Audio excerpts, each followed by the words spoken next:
साथियों, प्रधानमंत्री नरेंद्र मोदी जी सत्ता में आने से पहले जनता से उन्होंने कई सारे वादे किए थे। वो वादे जमीन पे कितने सच साबित हुए हैं ये आप सभी जानते हैं। मध्य प्रदेश में बीजेपी सीएम मोहन यादव के द्वारा एक प्रोग्राम ऑर्गेनाइज किया गया था, जहाँ पे एक युवक ने प्रधानमंत्री के वादों को लेकर कई सारी ऐसी बातें की जिनको सुनकर आप दंग रह जाएंगे। वो सीधा सवाल करता है कि आपने जो वादे जनता से किए थे वो जमीन हकीकत पर कितने पूरे हो पाए। यहाँ तक कि उसने बुलेट ट्रेन को लेकर भी बहुत सारी ऐसी बातें करी। बुलेट ट्रेन को लेकर उसने सीधा सवाल किया कि 2022 तक पूरा हो जाना चाहिए था, लेकिन 2025 आ गया, ये सिर्फ कागजों में है। आइए जानते हैं साथियों उस युवा ने और कुछ क्या कहा। साथियों, सबसे पहले आप इस वीडियो को देखिए।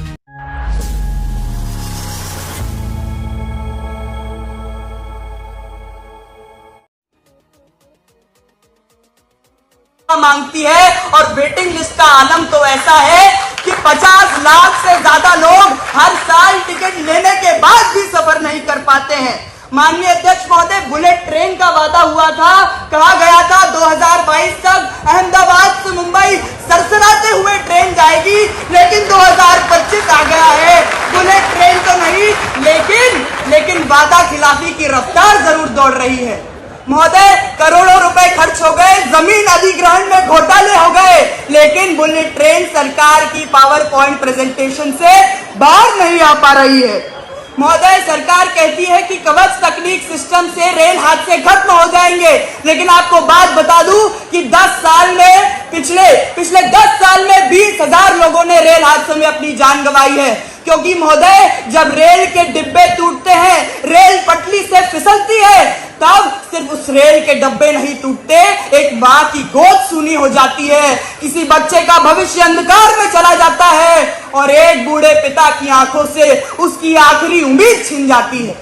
महोदय, स्टेशन रीडेवलपमेंट की बात होती है, कहते हैं 400 स्टेशन हम एयरपोर्ट जैसे बनाएंगे, बनते कितने हैं? केवल 20। वहां पे भी जनता की आवाज आती है कि हाँ, चमकते बोर्ड तो है, लेकिन पीने का पानी महंगा है और भीड़ की भीड़ वही है। लेकिन आज मैं आप सभी को कुछ तथ्य प्रस्तुत करना चाहता हूं कि सीएजी की रिपोर्ट 2022 हमें यह बताती है कि 1.25 लाख करोड़ रुपए जो जनता का पैसा स्टेशन बनाने के लिए स्वीकृत किया गया था, उसकी आज भी 80% परियोजनाएं बाकी है। उसके बाद जो 78% सुरक्षा पर पैसा खर्च करना था, उसे डाइवर्ट कर दिया गया।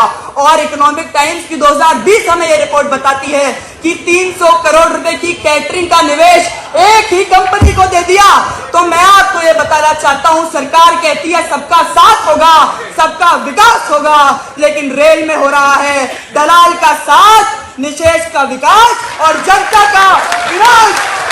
2022 हिंदुस्तान के किसान की आय दोगुना करनी है। साथियों, वीडियो आपने सुना, एक युवक किस तरह से बीजेपी सीएम मोहन यादव के सामने प्रधानमंत्री नरेंद्र मोदी के जो उन्होंने वादे किए थे जनता से, वो जमीन पर कितना सच साबित हुए हैं, उसको लेकर कई सारी बातें उस युवा ने की। सोचिए, किसी पार्टी के नेता के सामने उसी पार्टी की बुराई करना कितना इम्पैक्टफुल होता है। हिंदुस्तान के एक गरीब आदमी को मुफ्त में 15-20 लाख रुपए यूं ही मिल जाए। साथियों, युवक ने लगातार सवाल पूछे और लगातार उनके काम किए गए वादे किए जनता के सामने, वो जमीन हकीकत पूरे ना होने की वजह से उसने लगातार आलोचनाएं करता गया। इस देश में कई सारे युवा हैं जो सवाल पूछने से डरते हैं, चाहे वो सत्ता किसी की भी हो। अगर आप युवा हैं, आपने पढ़ाई की है, आपको इसकी समझ है, तो आप सवाल जरूर कीजिए। उस युवा ने लगातार सवाल करते हुए प्रधानमंत्री के वादे को किस तरह से उठाकर जनता के सामने परोस दिया। सरकार से पेट्रोल के दाम बढ़ा दिए, ये दिल्ली सरकार की शासन चलाने की नाकामयाबी का जीता जागता सबूत है। तो देश के कई सारे युवा हैं जो सिर्फ सोशल मीडिया पे रील बनाने में व्यस्त हैं, लेकिन वहीं पे कई सारे ऐसे युवा हैं जो अपनी जिम्मेदारियों को समझते हैं और सरकार से अपनी सीधे सवाल करते हैं। बनने से पहले कई सारे बड़े वादे किए जाते हैं कि जमीनी हकीकत पे जो पब्लिक सर्विसेज हैं उसको बेस्ट की जाएगी, लेकिन कहीं ना कहीं जब सरकार बन जाती है तो उसके बाद जनता के हाथों क्या लगता है? सिर्फ हवाई।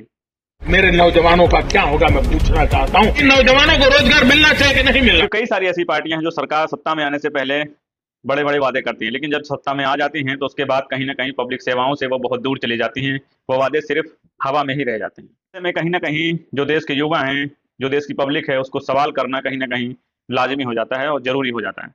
दलित हो, पीड़ित हो, शोषित हो, वंचित हो, ये हम सबका दायित्व है उनकी रक्षा करना। साथियों, वीडियो आपने सुना, उस युवा ने जिस तरह से खुलकर अपनी बात सामने रखी, प्रधानमंत्री नरेंद्र मोदी जी से उसने सवाल किए, कई सारे कामों को उसने गिनाए। उन सब वीडियोस को देखकर आपकी क्या प्रतिक्रिया है, आप हमें कमेंट सेक्शन में जरूर बताइएगा। साथियों, चैनल पर पहली बार है तो चैनल को सब्सक्राइब कर लीजिए, क्योंकि इस तरह की इन्फॉर्मेटिव वीडियोस हमारे चैनल पर आपको देखने को मिलती है। मिलते हैं साथियों किसी और इन्फॉर्मेटिव वीडियोस के साथ, तब तक देखते रहें इंडियन विजय टीवी में आपके साथ विनय।